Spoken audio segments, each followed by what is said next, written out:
Hello दोस्तों, नमस्कार। आज के वीडियो में आपका स्वागत है। तो दोस्तों, आज के वीडियो में हम आपको बताने वाले हैं सिटीजनशिप अमेंडमेंट एक्ट क्या है। तो दोस्तों, CAA और इससे किसे मिलेगी नागरिकता, देश में हुआ लागू, अब क्या क्या बदलेगा। तो दोस्तों, CAA नागरिकता संशोधन कानून 2019 3 पड़ोसी देशों पाकिस्तान, अफगानिस्तान, बांग्लादेश के उन अल्पसंख्यकों को भारतीय नागरिकता देने का रास्ता खोलता है जिन्होंने लंबे समय से भारत में शरण ली हुई है। इस कानून में किसी भी भारतीय, चाहे वह किसी मजहब का हो, की नागरिकता छीनने का कोई प्रावधान नहीं है।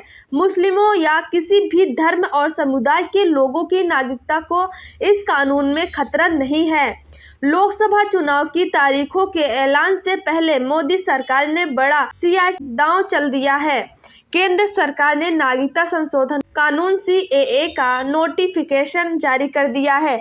आखिर ये CAA क्या है और इसका मुसलमान इतना विरोध क्यों कर रहे हैं, आइए जानते हैं। तो दोस्तों, क्या है नागरिकता संशोधन कानून। तो दोस्तों, CAA नागरिकता संशोधन कानून 2019 3 पड़ोसी देशों ने पाकिस्तान, अफगानिस्तान और बांग्लादेश के उन अल्पसंख्यकों को भारतीय नागरिकता देने का रास्ता खोलता है जिन्होंने लंबे समय से भारत में शरण ली हुई है। इस कानून में किसी भी भारतीय, चाहे वह किसी मजहब का हो, की नागरिकता छीनने का कोई प्रावधान नहीं है। भारत के मुस्लिमों या किसी भी धर्म और समुदाय के लोगों की नागरिकता को इस कानून से कोई खतरा नहीं है। CAA कब हुआ था पारित। तो दोस्तों, CAA को भारतीय संसद में 11 दिसंबर 2019 को पारित किया गया था, जिसमें 125 वोट इसके पक्ष में पड़े थे और 105 वोट इसके खिलाफ थे। राष्ट्रपति द्वारा इस विधेयक को 12 दिसंबर को मंजूरी भी दे दी गई थी। नागरिकता संशोधन कानून यानी CAA का फुल फॉर्म तो दोस्तों सिटीजनशिप अमेंडमेंट एक्ट है। ये संसद में पास होने से पहले CAB यानी सिटीजनशिप अमेंडमेंट बिल था। राष्ट्रपति की मुहर लगने के बाद ये बिल नागरिक संशोधन कानून CAA सिटीजनशिप अमेंडमेंट एक्ट यानी एक्ट बन गया है। CAA को लेकर क्यों हो रहा है विवाद। तो दोस्तों, नागरिक यानी कि संशोधन कानून में अफगानिस्तान, बांग्लादेश और पाकिस्तान से विशिष्ट धार्मिक समुदायों हिंदू, सिख, जैन, ईसाई, बौद्ध और पारसी को अवैध अप्रवासियों के लिए भारतीय नागरिकता देने का प्रावधान है। इस पर कुछ क्योंकि इसमें मुसलमानों को शामिल नहीं किया गया है, जिसके कारण ये विवादों में घिरा हुआ है। CAA में अब तक मुस्लिमों को क्यों नहीं जोड़ा गया है। तो दोस्तों, गृह मंत्री अमित शाह ने नागरिकता संशोधन कानून को लेकर संसद में बताया था कि अफगानिस्तान, पाकिस्तान और बांग्लादेश मुस्लिम देश हैं। वहाँ धर्म के नाम पर बहुसंख्यक मुस्लिमों का उत्पीड़न नहीं होता है, जबकि इन देशों में हिंदुओं समेत अन्य समुदाय के लोगों को धर्म के आधार पर प्रताड़ित किया जाता है। इसलिए इन देशों के मुस्लिमों को नागरिकता कानून में शामिल नहीं किया गया है।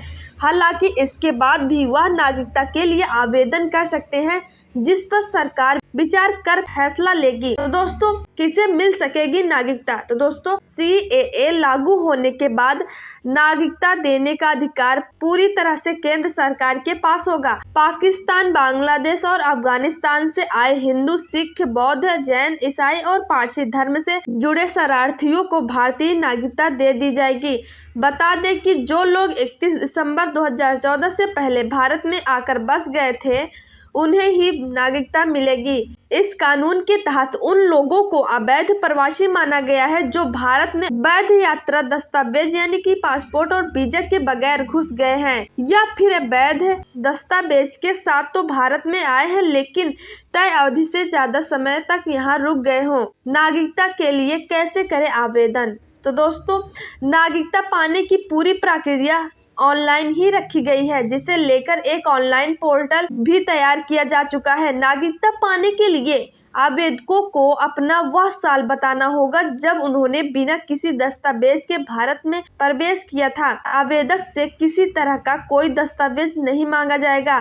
नागरिकता से जुड़े जितने भी मामले लंबित उन सबको ऑनलाइन ट्रांसफर कर दिया जाएगा। पात्र विस्थापितों को सिर्फ ऑनलाइन पोर्टल पर जाकर अपना आवेदन करना होगा, जिसके बाद गृह मंत्रालय आवेदन की जांच करेगा और आवेदक को नागरिकता जारी कर दी जाएगी। नागरिकता संशोधन विधेयक 2019।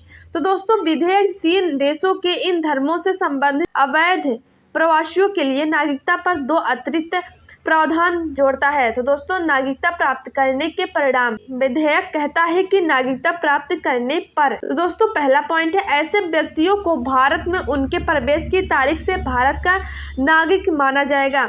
और दूसरा पॉइंट है, उनके अवैध प्रवास के संबंध में उसके खिलाफ सभी कानूनी कार्यवाही की जाएगी या नागरिकता बंद हो जाएगी। तो दोस्तों, एक्सेप्शन। इसके अलावा विधेयक में कहा गया है कि अवैध प्रवासियों के लिए नागरिकता के प्रावधान असम, मेघालय, मिजोरम या त्रिपुरा के आदिवासी क्षेत्रों पर लागू नहीं होंगे, जैसा कि संविधान की 6ठी अनुसूची में शामिल है।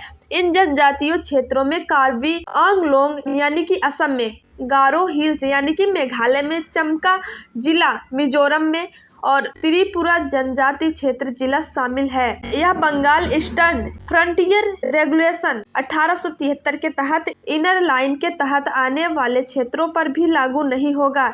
इनर लाइन परमिट भारतीयों की अरुणाचल प्रदेश, मिजोरम और नागालैंड की यात्रा को नियंत्रित करता है। तो दोस्तों, अगर वीडियो पसंद आए तो वीडियो को लाइक, शेयर और चैनल को सब्सक्राइब करना न भूलें और बेल आइकन वाले बटन को दबाना बिल्कुल न भूलना। धन्यवाद दोस्तों।